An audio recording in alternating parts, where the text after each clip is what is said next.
Hola chicos, buenas tardes. Les habla la profesora Andrea Carvajal y vamos el día de hoy pues iniciar lo que sería la unidad del sistema endocrino, recordando que bueno, esta sería la última unidad de fisiología por este año. Y bueno, vamos entonces a iniciar hablando de qué es el sistema endocrino, cuáles son sus funciones y cómo se encuentra regulado. Ok, vamos a empezar. Quiero que vean esta imagen que puse aquí. Esta es una imagen de hombre de una familia, se llama la familia, y nos representa en base pues los puntos principales del sistema endocrino. Fíjense, tanto en el hombre como en la mujer tenemos la hipófisis, que está conectada al hipotálamo, que son, si se puede decir, es la glándula madre del sistema endocrino. Igualmente en el hombre y igualmente en el bebé que está por nacer. Dentro del sistema endocrino tenemos principalmente las glándulas, que son las que producen los mensajeros químicos que llamamos hormonas. La glándula madre es la hipófisis. Ya vamos a hablar de los ejes en los cuales ella trabaja. Vamos a tener la tiroides, que está en el cuello, la glándula mamaria. Vamos a tener el timo, que está por la parte de atrás del esternón, en la región medial. Aquí ya no se ve más abajo, pero bueno, vamos a tener los ovarios en el caso de la mujer, en el caso del hombre los testículos, que producen hormonas sexuales femeninas y masculinas. Vamos a tener las glándulas suprarrenales, que están en la parte de atrás del riñón.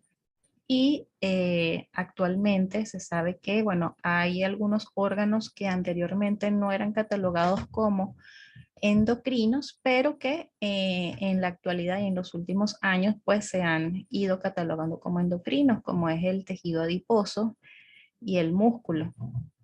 Entonces, el sistema endocrino, si nos damos cuenta, pues es algo que se sigue expandiendo a medida que se van reconociendo nuevos factores mensajeros químicos, pues se evidencia que realmente todo nuestro cuerpo tiene la capacidad de producir cierto tipo de señales hormonales o a través de otras sustancias y que bueno, siempre van a estar dentro de lo que se conoce como sistema endocrino, a pesar de que el sistema endocrino como tal pues es un concepto muy específico, pero bueno, ya vamos a hablar de eso.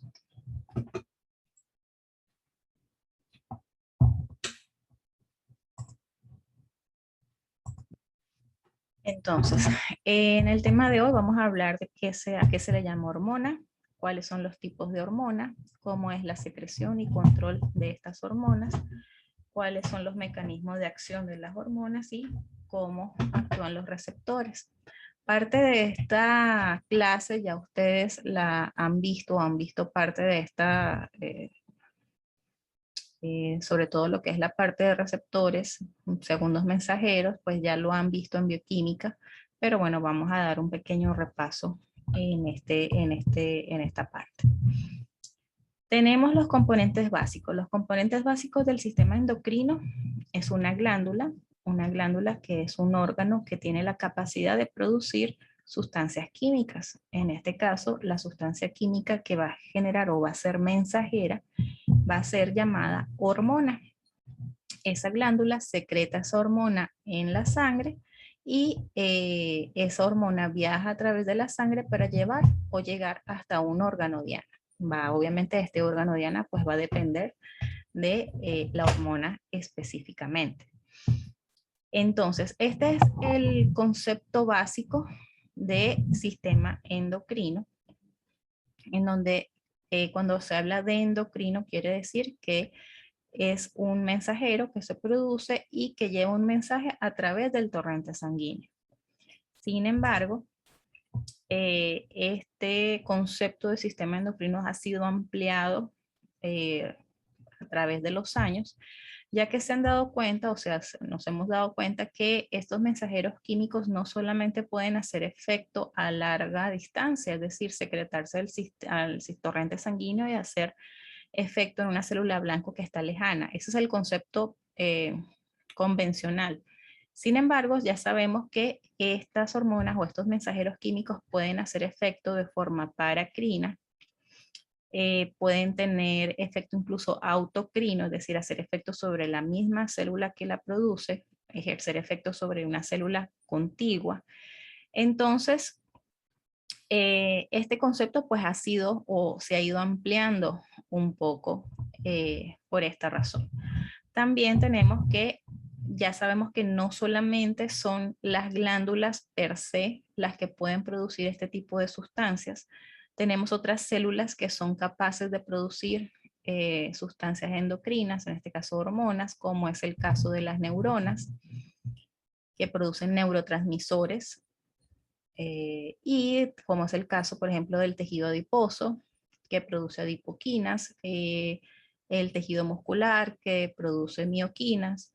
Entonces, el concepto como tal de glándula y hormona, pues se ha ido ampliando un poco y bueno, ya podemos encontrar algunos otros conceptos en donde hablamos de un sistema endocrino más de forma generalizada para hablar de toda aquella célula que puede producir una sustancia química que pueda llevar una señal a un lugar tanto cercano como lejano.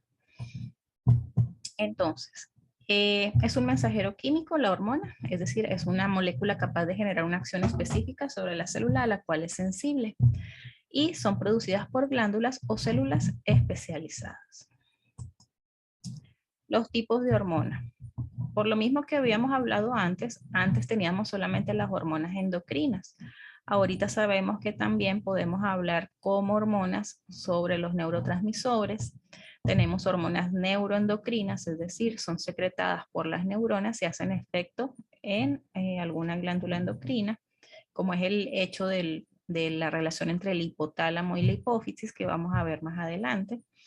Tenemos hormonas paracrinas. Cuando hablo de paracrinas, quiere decir que se produce la hormona por una célula y su efecto va a ser en las células que están cercanas a ello. Tenemos hormonas autocrinas. En este caso, son células que producen la hormona y que tienen receptores para esa propia hormona. Y tenemos también las citoquinas, que usualmente está relacionada con aquellas hormonas o sustancias producidas por el sistema inmune. Entonces, cuando hablamos de endocrino específicamente, hablamos de hormonas que van por el torrente sanguíneo. Sin embargo, vuelvo y lo repito, este término pues se ha ido ampliando porque sabemos que las sustancias no solamente, no, las hormonas no solamente van a trabajar de esta forma, sino también puede haber un efecto paracrino y autocrino. La localización. Las glándulas base, por lo general, si hablamos del sistema endocrino, se diferencia de los demás sistemas en que el resto de sistemas todo está junto en un solo lado, es decir, y todo tiene comunicación uno con el otro de forma directa. En el caso del sistema endocrino, cada uno de sus componentes se encuentra aislado, es decir, tenemos, si se puede decir así, la glándula madre, que es la pituitaria o la hipófisis, también llamada pituitaria o hipófisis, es lo mismo. Esa hipófisis se encuentra directamente relacionada con el hipotálamo, y más bien es el hipotálamo pues el que ejerce o indica o le indica a la hipófisis qué hormona debe producir. Tenemos en la parte del cuello la tiroides, que es esta que vemos aquí en forma como de mariposa o en este caso en forma como de herradura. Vamos a tener por detrás de la tiroides, vamos a tener las glándulas paratiroides, que son las encargadas de producir hormona paratiroidea y manejar lo que sería el calcio. La tiroides se encarga de manejar el metabolismo basal del cuerpo. Vamos a tener el timo.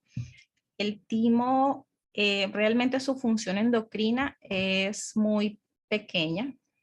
Es más desde un punto de vista, o su función es más desde un punto de vista inmunológico. Sin embargo, puede producir algunas sustancias que pueden estar relacionadas con el funcionamiento específicamente de las paratiroides. Vamos a tener las glándulas suprarrenales, que las tenemos en los polos superiores del riñón. Vamos a tener el páncreas, en este caso páncreas, recuerden que tenemos el páncreas exocrino que produce las enzimas gástricas, enzimas digestivas, y tenemos el páncreas endocrino que produce sustancias que no van hacia el tubo digestivo, sino que van hacia el torrente sanguíneo, como son la insulina y el glucagón. Vamos a tener los ovarios, en este caso, en el caso de las mujeres, los testículos en el caso de los hombres, y aquí también se encuentra señalado el tejido adiposo, porque como les comenté anteriormente, pues recientemente ya se ha catalogado como un sistema endocrino, al igual que el músculo, que aunque no está todavía en esta lámina, ya actualmente el sistema o todo lo que sería la parte muscular es considerada también como un productor de mensajeros químicos. Entonces, este sistema endocrino, fíjense que el sistema no está como tal uno al lado del otro, sino que todos sus componentes, como le dije anteriormente, está separado. Y está separado porque precisamente ellos tienen la capacidad de comunicarse entre ellos con la producción de las hormonas. Ahora, ¿qué hace el sistema endocrino? El sistema endocrino tiene múltiples funciones y tiene que ver con todas las funciones del cuerpo. Fíjense cómo, dependiendo de la hormona o de la que estemos hablando, pues vamos a tener diferentes puntos en los cuales va a ejercer algún efecto. Tenemos primero que el sistema endocrino, a través del cortisol, catecolaminas, ADH, aldosterona y glucagón, pues está tiene un funcionamiento sobre las respuestas adaptativas y las situaciones de alarma. Si recordamos cuando vimos sistema nervioso autónomo, recordemos que dentro de las sustancias que producen neurotransmisores que se producen para el funcionamiento de las reacciones de alarma, pues se encuentran las catecolaminas, y que uno de sus efectos era activar la glándula suprarrenal precisamente para producir catecolaminas.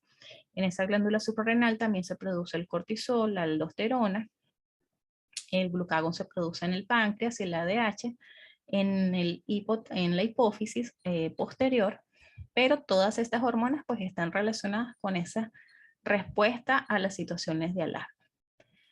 Tenemos también que el sistema endocrino está directamente relacionado con la utilización y almacenamiento de energía, en este caso específicamente la insulina, la hormona tiroidea, el glucagón, la leptina, el cortisol. Tenemos que está directamente relacionado con la reproducción. Las hormonas sexuales son la LH, FSH, la prolactina y los esteroides sexuales, que sería el estrógeno para la mujer, la testosterona para el hombre. Está directamente relacionada con el crecimiento y el desarrollo a través de la hormona del crecimiento, la hormona tiroidea, la insulina y los esteroides sexuales. Y está directamente relacionada con la homeostasis que hablábamos en la primera unidad.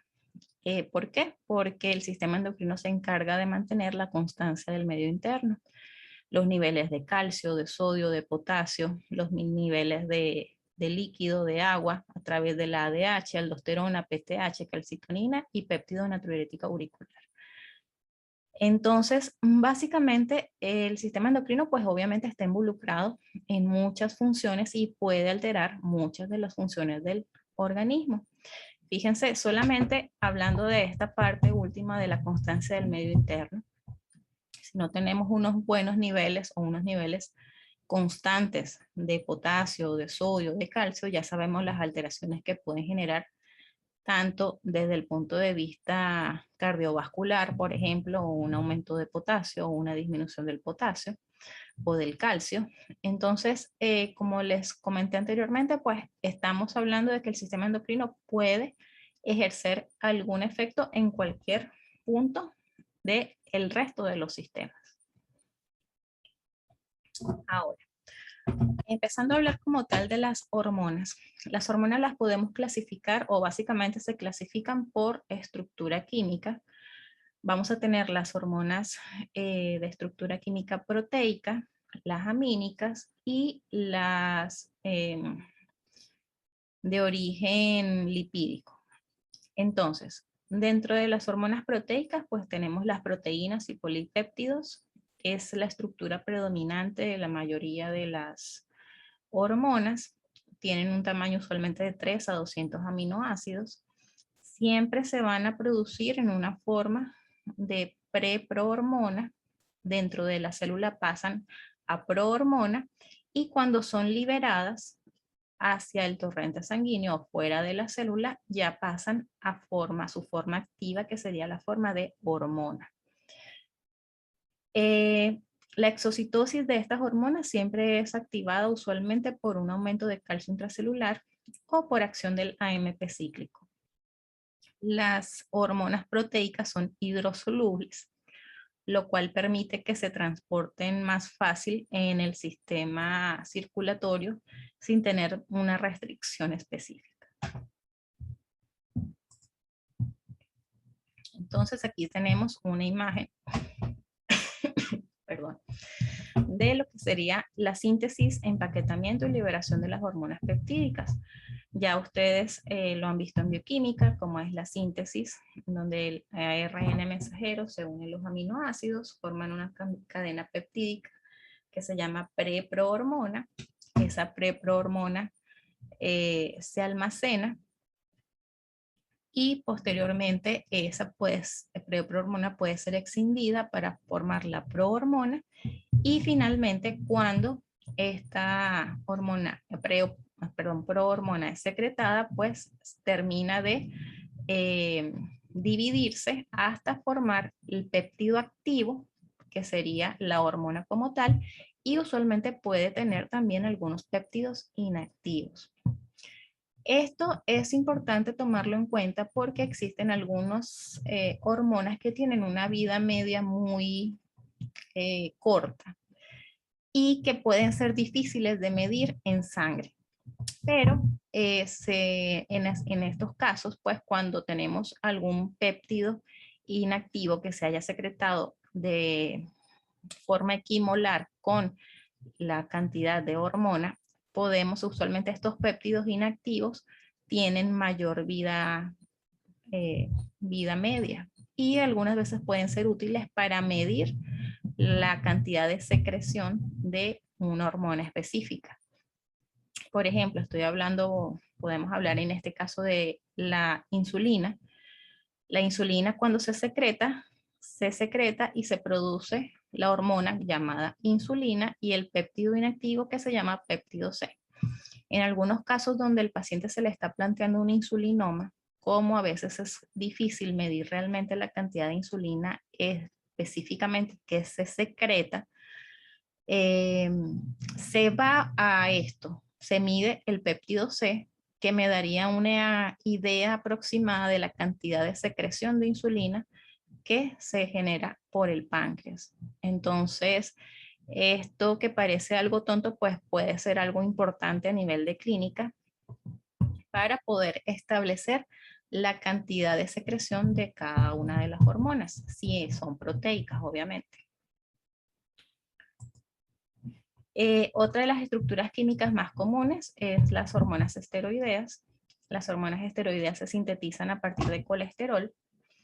Son hormonas que no se almacenan a diferencia de las proteicas. Las proteicas el aparato de Golgi las almacena y pueden quedarse allí como vesículas guardadas dentro de la célula.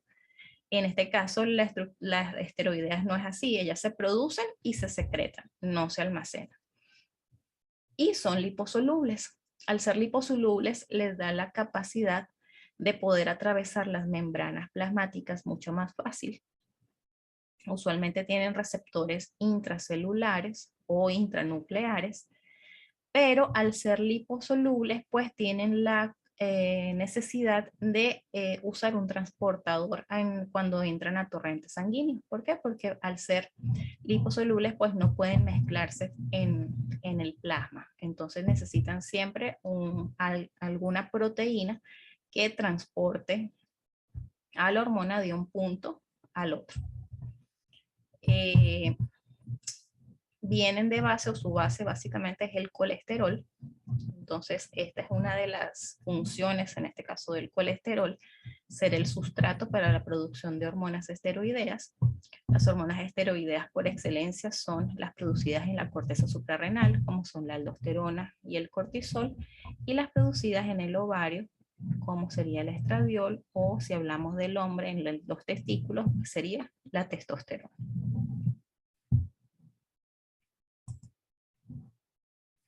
El otro tipo de hormona que tenemos son los derivados de los aminoácidos, en este caso del aminoácido tirosina.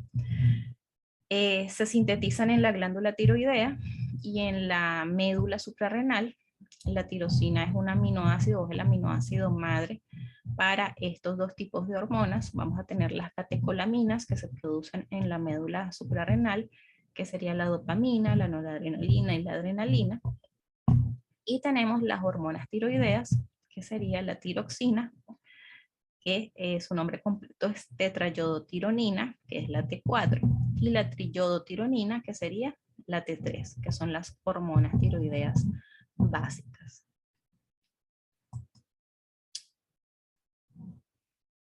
En cuanto a la secreción hormonal, la secreción hormonal va a depender de cada una de las hormonas y va a depender de su función, básicamente.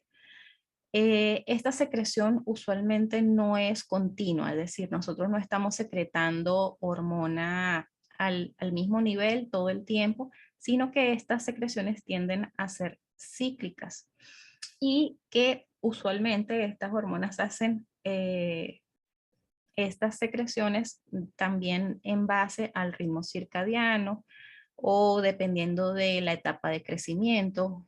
No es igual la secreción hormonal, por ejemplo, en un bebé o en un niño o en un adulto o en un abuelo.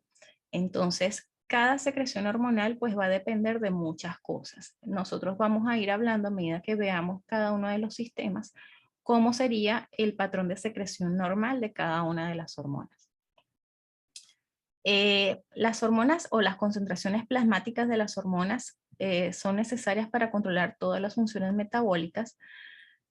Usualmente son muy bajas, es decir, se secreta una pequeñita cantidad de hormonas que van a hacer un efecto, un gran efecto. Entonces, estas hormonas siempre se van a medir en picogramos o en microgramos porque realmente se secretan en escasa cantidad, pero tienen un efecto importante.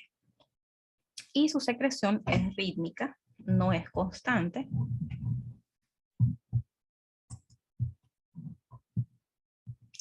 Se caracteriza principalmente, o esta secreción, como le dije, pues va a tener algunos factores en donde vamos a tener ritmos de secreción dependiendo del momento en el que estemos hablando, como le dije, si son niños, si son adultos, si son ancianos. Pero en general, la secreción va a estar controlada por sí misma a través de lo que se llama el eje endocrino, que es lo que vamos a hablar ahorita. Prácticamente todas las hormonas se manejan o se controlan de esta forma, ejerciendo un efecto, o sea, el efecto de la hormona genera una retroalimentación sobre la primera glándula. Entonces, vamos a ir paso a paso para entender esto. ¿Por qué? Porque tenemos que tener claro cómo funcionan los ejes endocrinos. ¿Por qué? Porque todas las hormonas van a tener de una u otra forma un eje endocrino que las va a regular. Entonces, esta retroalimentación negativa es fundamental ya que va a garantizar el nivel de actividad adecuado del tejido efector. Es decir, supongamos, yo tengo la hipófisis, supongamos que aquí está el hipotálamo, ¿no? Tenemos que el hipotálamo produce una hormona para producir una hormona de la hipófisis, en este caso pudiese ser la TSH, la TRH. La TRH va a la adenohipófisis y hace que la adenohipófisis produzca TSH, que sería la hormona estimulante de la tiroides. Esta TSH se secreta en la sangre y llega a la tiroides para producir hormona tiroidea. La glándula tiroides produce esa hormona tiroidea, pero esta cantidad de hormona tiroidea va a generar una retroalimentación negativa sobre la producción inicial de TRH. Entonces, Esta retroalimentación negativa, ¿qué va a permitir? Como le dije anteriormente, va a permitir el nivel de actividad adecuado del tejido efector. Si no existe una retroalimentación negativa y esta señal sigue siendo positiva para producir hormona tiroidea, es posible que produzca en exceso hormona tiroidea sin necesidad. Entonces, por eso debe haber algún tipo de mecanismo de regulación. Y esto se hace a través de este tipo de regulación, que es retroalimentación negativa. Vamos a tener retroalimentación negativa de asa larga, como sería esta, o de asa corta, como sería la generada por la TSH sobre el hipotálamo. También puede haber una retroalimentación dependiendo de la respuesta del tejido diana a la hormona. Podemos tener también una retroalimentación desde aquí, desde la respuesta hacia el hipotálamo, o sea, son los productos de la respuesta. Y de esa forma evitar que el sistema trabaje de más o que trabaje de menos. ¿Por qué? Porque también cuando esto disminuye, supongamos que no se produce suficiente hormona tiroidea, se bloquea esta retroalimentación y por lo tanto el hipotálamo empieza a producir mayor cantidad de hormona. Entonces vamos a tener una retroalimentación negativa que permite mantener el control de la secreción hormonal. Cuando un estímulo induce la liberación de una hormona, los estados o los productos derivados de dicha acción tienden a detener dicha liberación. Impide entonces una secreción excesiva de la hormona o su hiperactividad en el tejido efector. Existen algunos pequeños casos o algunas situaciones en donde puede haber ocasionalmente una retroalimentación positiva.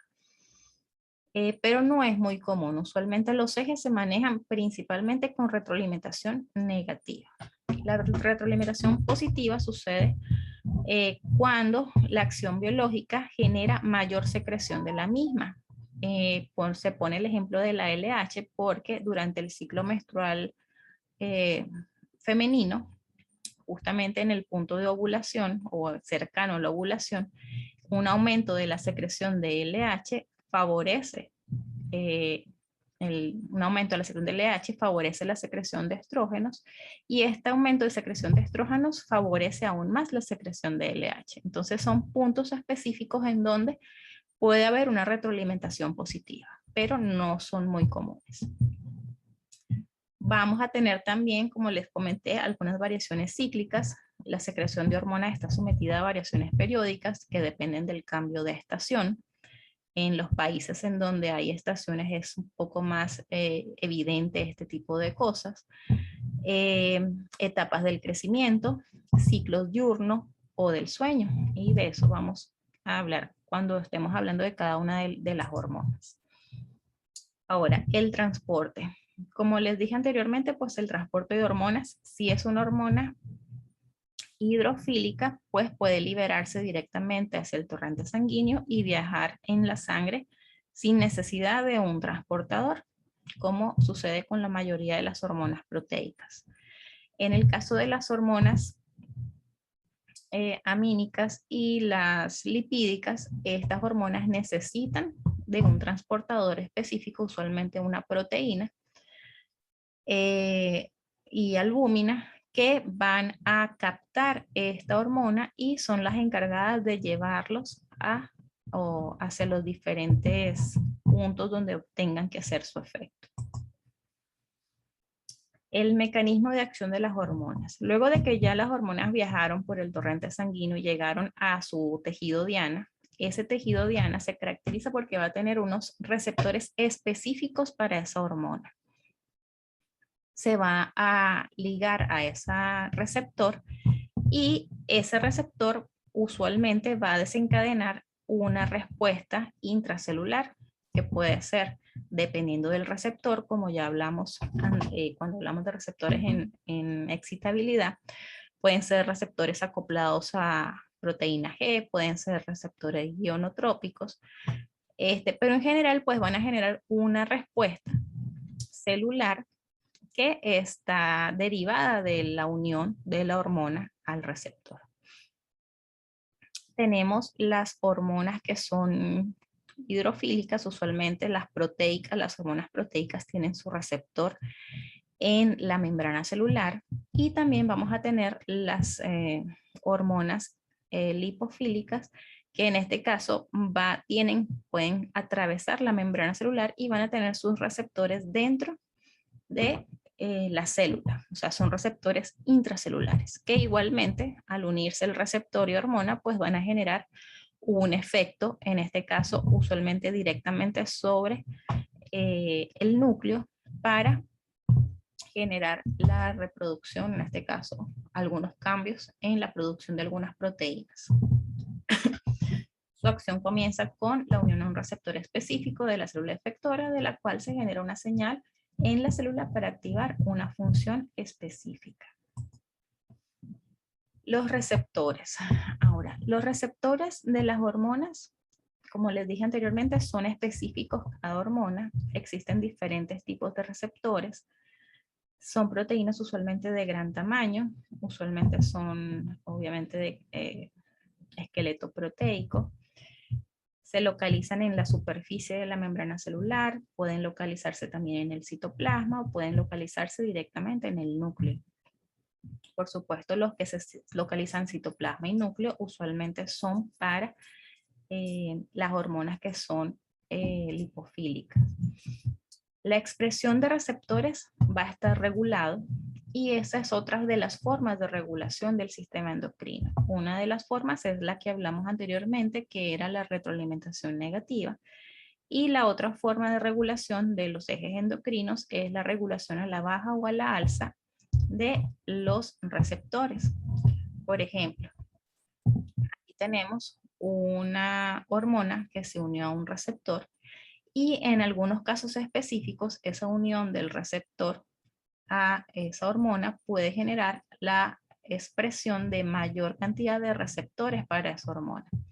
Eso es lo que se llama upregulation, es decir, que existe una regulación a la alza de receptores, lo que genera un aumento en la actividad de esa hormona. Y también podemos tener una downregulation, que en este caso tenemos varios receptores unidos a hormona, y precisamente este exceso de unión de receptores y hormona hace que la célula elimine algunos de estos receptores, y es lo que se llama una regulación a la baja, en donde hay menos receptores, y al ver menos receptores, pues se disminuye la actividad de la hormona. Los tipos de receptores, pues vamos a tener receptores dependiendo de la célula del tejido diana, vamos a tener receptores ionotrópicos, ya esto lo hemos hablado anteriormente, vamos a tener receptores unidos a proteína G, vamos a tener receptores unidos a algún tipo de sistema enzimático que van a generar una respuesta celular. Y tenemos también los receptores hormonales, que usualmente tienen un efecto directo sobre la transcripción y hacen su efecto a nivel nuclear.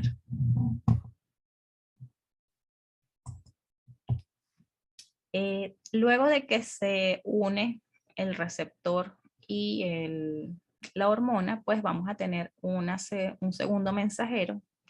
A esta unión del receptor y la hormona, pues se va a generar un segundo mensajero, que es quien finalmente pues va a llevar la información y va a generar el cambio celular. Estos segundos mensajeros pueden ser de diferentes tipos, y es el que finalmente pues va a hacer el trabajo, ¿no?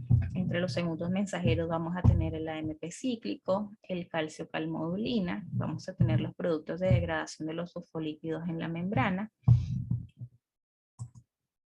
Aquí tenemos una imagen de cada uno de ellos, AMP cíclico y el de productos de degradación de los fosfolípidos, los cuales a la final pues van a generar la respuesta celular a través de las vías bioquímicas y metabólicas que estén involucradas, obviamente dependiendo de cada una de las hormonas.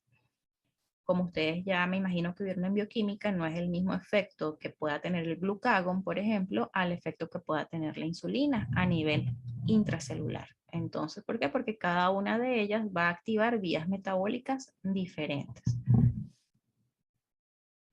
a través de los segundos mensajeros. Ahora, habiendo visto más o menos como introducción a lo que sería el sistema endocrino, podemos suponer que las lesiones o las alteraciones pueden estar en cualquier punto y cualquiera de ellas nos puede generar una endocrinopatía o una enfermedad endocrina, ¿no? Entonces, si empezamos desde el principio, desde el momento en que se forma la hormona, fíjense en todos los puntos donde puede haber problemas y que nos pueden generar una enfermedad endocrina. Si hay un defecto en la transcripción o en la producción hormonal, puede haber una enfermedad endocrina. Si hay alteraciones post-transcripcionales, puede haber una enfermedad endocrina. Si hay déficit de precursores hormonales, puede haber una enfermedad endocrina. Por ejemplo, que sería el más común, si hay un déficit o la persona vive en un lugar donde haya escasa cantidad de yodo para su alimentación. El simple hecho de no tener yodo va a evitar que se produzca la hormona tiroidea y al no haber hormona tiroidea, pues no se da ninguna de las señales que vienen más adelante. Si hay alteración de las enzimas para síntesis de la hormona, por ejemplo, si hay una alteración en alguna de las enzimas que se encargan de producir la hormona tiroidea, allí también habría una endocrinopatía. Después viene el transporte. Si hay alguna alteración en proteínas transportadoras, no se va a poder transportar una hormona. Si hay presencia de anticuerpos que bloqueen la hormona o neutralicen la hormona, pues esto tampoco va a poder funcionar. Si hay alguna situación en donde haya un aclaramiento, o en este caso que se pierda mayor cantidad de hormonas, pues también vamos a tener a través de la sangre, puede ser a través renal, pues también vamos a tener una disminución hormonal. Si hay anticuerpos que bloqueen los receptores de las células diana para esa hormona, también vamos a tener un problema hormonal. Cambios en el número o afinidad de receptores, también, y así sucesivamente, pues en todos los puntos en los que hemos hablado. Entonces, el entender el sistema endocrino nos permitiría poder establecer si hay o no hay algún tipo de alteración y después de que logremos establecer si hay un tipo de alteración con alguna hormona, pues tendríamos que dilucidar todas estas preguntas. ¿Dónde está el problema? El problema es en la producción, el problema es en el transporte o el problema es en su efecto final. Entonces, bueno, simplemente les dejo esta lámina aquí para que vean lo grande que puede llegar a ser las alteraciones, en este caso del sistema endocrino. Entonces, bueno, muchas gracias por su atención y nos vemos en el próximo video para hablar como tal de la hipófisis.